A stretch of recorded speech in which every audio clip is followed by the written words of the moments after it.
Charlie, Amy, is that you?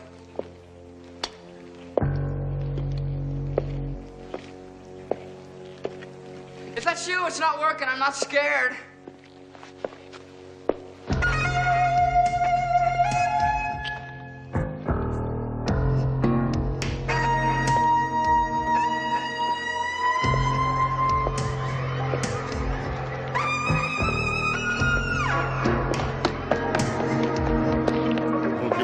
Band coming round the bend is Boogie Man Band.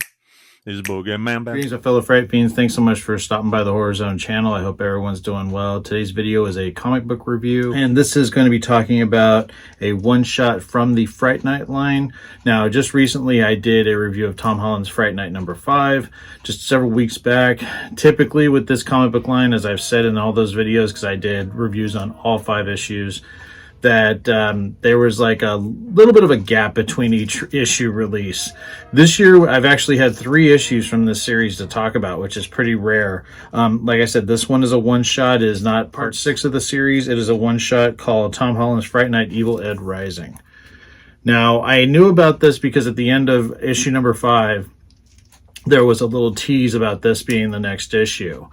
Now, whereas issue 5 kind of ended on a cliffhanger, I had hoped that there would be some, you know, maybe like a little bit of a hint about where the story was going to go and when issue 6 was going to come out. And unfortunately, there isn't anything. So right now, this is it. I was surprised that this one came out so quickly. There's 2 writers on this book. So James Kahoric, who wrote all of the other books in this series, is one of the writers. The other one, S.A. Czech.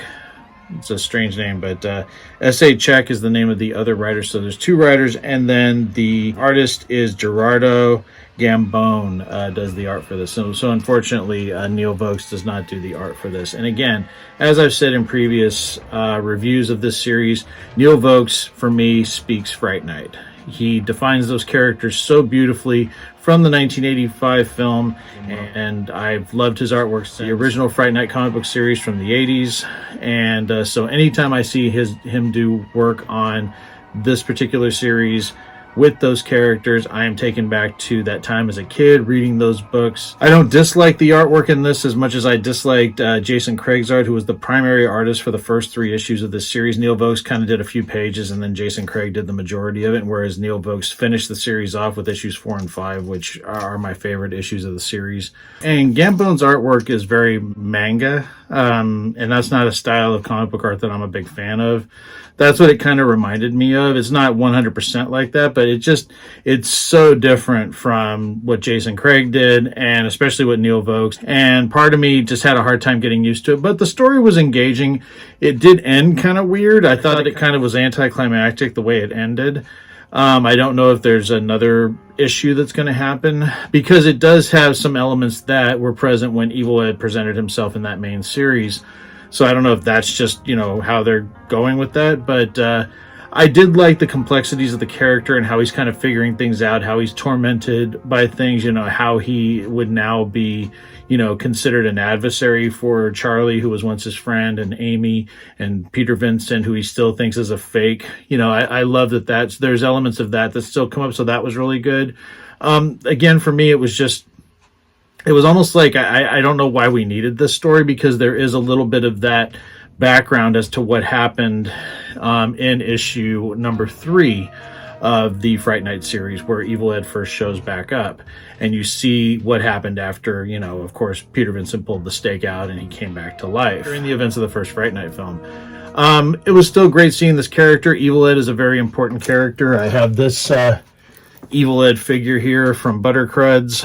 I also have one from House of the Wolfman that's in the Horror Zone Lounge that I got this year. But I love this character. I love Stephen Jeffries as the character, and anything with Evil Ed in it, I'm gonna love. Like I said, I had hoped that Neil Vokes would do the art in it, but it's cool for a one shot. I really want to see a continuation of where issue 5 left off. I'm hoping that we don't have to wait years for that. But like I said, for a one-off issue, it was pretty cool.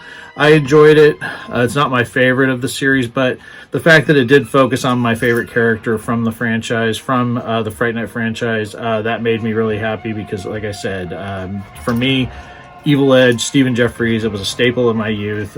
He's always been one of my favorite actors, one of my favorite characters, and it was great to see sort of a solo story saying where he had been prior to his encounter with Peter Vincent again in the regular series, and what had happened between the original Fright Night events and that meetup. So yeah, cool book. I definitely recommend picking up for people that are fans of it. Again, the big thing for me, and this has always been the case, I'm a big visual person, so when the artwork isn't really something that sort of grabs me, it takes me out of the stories of comic books sometimes. Unfortunately, Gerardo Gambone's artwork just wasn't for me. So other than that, a fine book. Definitely recommend it for Fright Night fans. If you have picked it up, let me know what you guys think of it, and let me know what you think of the Fright Night films and the comic books. If you were fans of the Now Comics run of books back in the late 80s, early 90s, if you're as old as I am, let me know if you guys collected those. That was still, like I said, greatest comic book series of all time. I would love to talk about that series again. Let me know if there's any interest in hearing about that original Fright Night comic book series. I hope everyone's doing well, and I'll talk to you again real soon. Take it easy. Stay scared as always. Peace.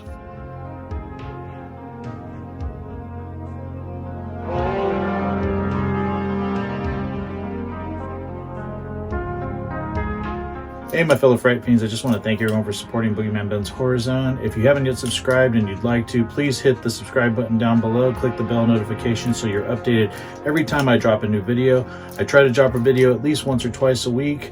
The Horror Zone is a passion of mine, and it really makes me happy that I can share that passion with all of you guys. Thanks so much again for the support, and I'll talk to you again real soon. Take it easy. Stay scared as always. Peace. Horror.